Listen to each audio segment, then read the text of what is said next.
অনেক দিন পর একটু টাকা ডিপোজিট করার বাহানায় ঘুরতে বেরিয়েছিলাম।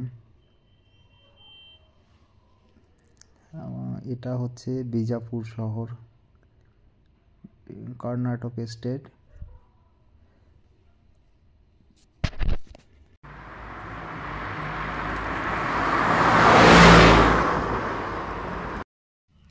এই টাইমটায় এখানে একটা মেলা টাইপের হয়। রাস্তায় খুব জ্যাম ছিল, অনেকটা পথ ঘুরে ঘুরে আসতে হলো। তো দেখি, চেষ্টা করব মেলাতে যাওয়ার, কি হয় দেখি।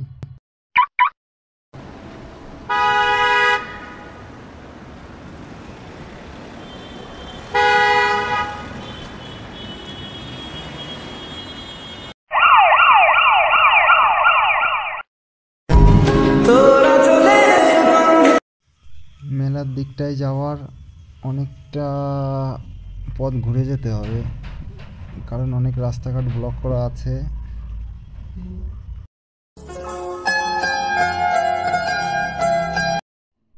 দীর্ঘ 6-7 বছর আমি এইখানে আছি। বেশ বিজাপুর শহরটা, মানে সিটিটা খুবই ভালো লাগে। আর এখানকার পরিবেশটাও খুব ভালো লাগে। আপনারা নেটে সার্চ করে দেখতে পারেন, বিজাপুরে অনেক ভালো ভালো দেখার মতো জায়গা বা জিনিস আছে। সময় হয় না, শুরুতে যখন এসেছিলাম কিছু কিছু ভালো ভালো জায়গা দেখে রেখেছিলাম, এখন সময় হয় না ঠিকঠাক। তবে চেষ্টা করব, ইউটিউব চ্যানেলটা নতুন খুলেছি, বিজাপুরে ভালো ভালো জিনিসগুলো দেখানোর চেষ্টা করব। I'm the one, you should never give her up. I think it's the way life changes when in love, yeah. I surround my soul with the positivity. That's why I don't.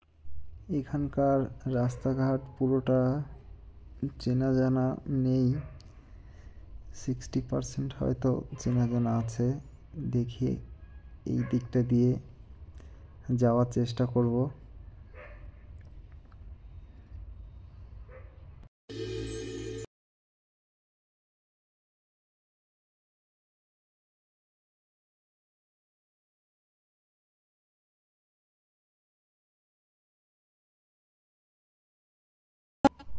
এখন বিএলডির এই দিকটায় যাচ্ছি।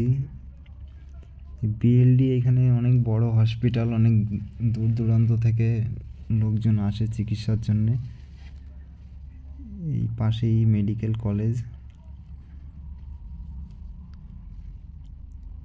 চিকিৎসার দিক দিয়েও খুব অনেকটা উন্নত, খুবই ভালো। আজ মনটাও তেমন ভালো নেই, ভালো থাকলে কেনাকাটা করতে যেতাম। সামনে অনেক বড় মল, এইখানে রিলায়েন্স শপিং মল। একটা সময় খুবই শপিং করতাম, এখন সময় হয় না। তাছাড়া এখন জব প্লাস বিজনেস দুটোই সামলাতে হয়, সময়ের অভাব। অ্যাকচুয়ালি আমি খুব ঘুরতে ভালোবাসি, বাড়িতে ছুটিতে গেলে খুব ঘুরতে ভালোবাসি। এইখানে এসে অতটা সময় পাই না, সময় থাকে না হাতে, ডিউটি করতে হয়, দিয়ে নিজের বিজনেসটাও সামলাতে হয়, যার কারণে পারি না এখানে। এইখান থেকে মেলা বেশি দূরে না, সামনে গিয়ে একটা সার্কেল পড়বে, ওইখান থেকেই শুরু। দেখি, এগিয়ে যেতে থাকি, কি হয় সামনে দেখা যাক। আর যে রিলায়েন্স শপিং মলটার কথা বলেছিলাম, এখন সেটার সামনে দিয়ে যাচ্ছি। খুবই ভালো লাগে, আগে পরে অনেক এসেছি এখানে। রিলায়েন্স মলে অনেক ভালো ভালো ব্র্যান্ডেড জিনিস পাওয়া যায়। তো দেখি, সামনে গিয়ে রাস্তা যদি জ্যাম হয় তাহলে হয়তো যেতে পারবো না, রাস্তাঘাট চেনা জানা নেই অতটা।